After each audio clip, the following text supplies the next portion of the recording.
Hello students, good morning to all of you. I hope you all are good.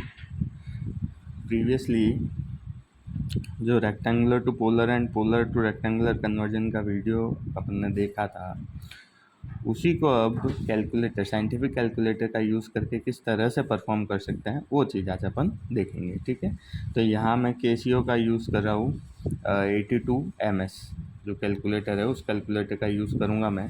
देखिए आप इस calculator में आपके पास में एक ये फंक्शन लिखा हुआ है, आपको दिख रहा होगा, ये यहाँ पे पोलर लिखा हुआ है और उसके ऊपर है रेक्टेंगुलर। तो अगर ये ऊपर लिखे हुए फंक्शंस को आपको यूज़ करना है तो आप शिफ्ट के साथ इस की को प्रेस करेंगे तो ये ऊपर लिखे हुए फंक्शन एक्टिव हो जाएंगे। अगर जो मेन फंक्शन को यूज़ करना है तो सिंपल उस बटन को प्रेस करेंगे अपन, तो वो बटन एक्टिव हो जाएगा। ठीक है, तो जो प्रीवियसली आपने एग्जाम्पल लिया था, सपोज़ आपके पास में एक रेक्टेंगुलर फॉर्म गिवन है 3+4j। क्लियर, अब इसको आपको क्या करना है, पोलर में कन्वर्ट करना है। क्लियर, क्वेश्चन ध्यान से सुनिएगा। 3+4j ये आपके पास में रेक्टेंगुलर फॉर्म गिवन है। अब इसको आपको क्या करना है, पोलर में कन्वर्ट करना है। तो सबसे पहले आप क्या करेंगे, इस पोलर बटन को प्रेस किया आपने, पोलर बटन के अंदर आप क्या लिखेंगे 3, फिर कॉमा और फिर 4, ये ब्रैकेट आपने क्लोज कर दिया। ठीक है, तो अब ये क्या करेगा, इस 3 और 4 को किस में कन्वर्ट कर देगा, ये 3+4j जो था उसको किस में कन्वर्ट कर देगा, पोलर फॉर्म में कन्वर्ट कर देगा। किस तरह से करेगा, बस अब आपको क्या करना है, इक्वल प्रेस करना है। ये आपने इक्वल प्रेस किया, देखो आप इसका मैग्नीट्यूड आ गया। यही अपन ने कंसेप्ट देखा था 3² + 4² अंडर रूट, तो उसका क्या रिजल्ट आ जाता था, 9+16 अंडर रूट में है आपके पास में, तो क्या हो गया √25 और उसका रिजल्ट कितना आ जाएगा आपके पास में 5। तो ये आपके पास में क्या आ गई, पोलर फॉर्म के लिए मैग्नीट्यूड आ गया आपके पास में। क्लियर, अब आपको क्या निकालना है, एंगल निकालना है। तो एंगल अपन दो तरीके से निकाल सकते हैं। क्या करेंगे आप, ये RCL जो लिखा हुआ है, RCL को प्रेस करके ये 10 को प्रेस करेंगे। देखिए आप RCL को प्रेस किया, RCL को प्रेस करके फिर 10 को प्रेस कर देंगे, तो ये एंगल आ गया आपके पास में 53.13 डिग्री। समझ में आ रही है चीज़।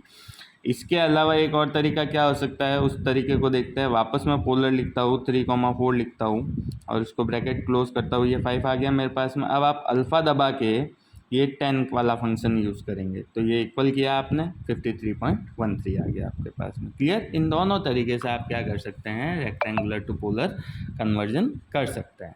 ठीक बात है। फिर नेक्स्ट अब अपने को क्या करना है, पोलर टू रेक्टेंगुलर कन्वर्जन करना है। अब पोलर टू रेक्टेंगुलर मतलब क्या हो गया, आपको मैग्नीट्यूड गिवन है 5 और एंगल गिवन है 53.13 डिग्री। ये जो एंगल आपने फाइंड किया ना, इसी को वापस अपन उसमें करके देखते हैं। तो अपने पास में रियल और इमेजनरी पार्ट क्या क्या आने चाहिए, 3 और 4 आना चाहिए। ठीक है, चलिए करके देखते हैं। तो सबसे पहले क्या है, शिफ्ट के साथ में अब मेरे को ये रेक्टेंगुलर वाला पार्ट यूज़ करना है, तो शिफ्ट के साथ में मैं क्या करूँगा, ये रेक्टेंगल वाला पार्ट सेलेक्ट कर दूँगा। ठीक है, अब इसके अंदर सबसे पहले तो पोलर में जो मैग्नीट्यूड था 5, उसके बाद में एंगल कितना था मेरे पास में 53.13, ये डाला, ब्रैकेट क्लोज किया और इक्वल प्रेस किया। तो इक्वल प्रेस करते ही ये देखो आपके पास में कितना आ गया, 3.000 आ गया। तो ये तो हो गया रियल पार्ट इसका। अब आपको इसका इमेजनरी पार्ट निकालना है, तो वापस क्या करेंगे अपन, RCL को प्रेस किया आपने, देन 10 को प्रेस कर दिया, तो ये आपके पास में 3.99 आ गया। तो ये बेसिकली किसके इक्वल हो गया, 4 के इक्वल हो गया आपके पास। क्लियर, वापस इसका भी एक तरीका और है अपने पास में। शिफ्ट के साथ रेक्टेंगल किया आपने, 5,53.13, ब्रैकेट क्लोज किया, इक्वल प्रेस किया, तो ये था क्या, रियल पार्ट 3 आ गया आपके पास में। अब इमेजनरी पार्ट क्या आना चाहिए, इसका 4 आना चाहिए।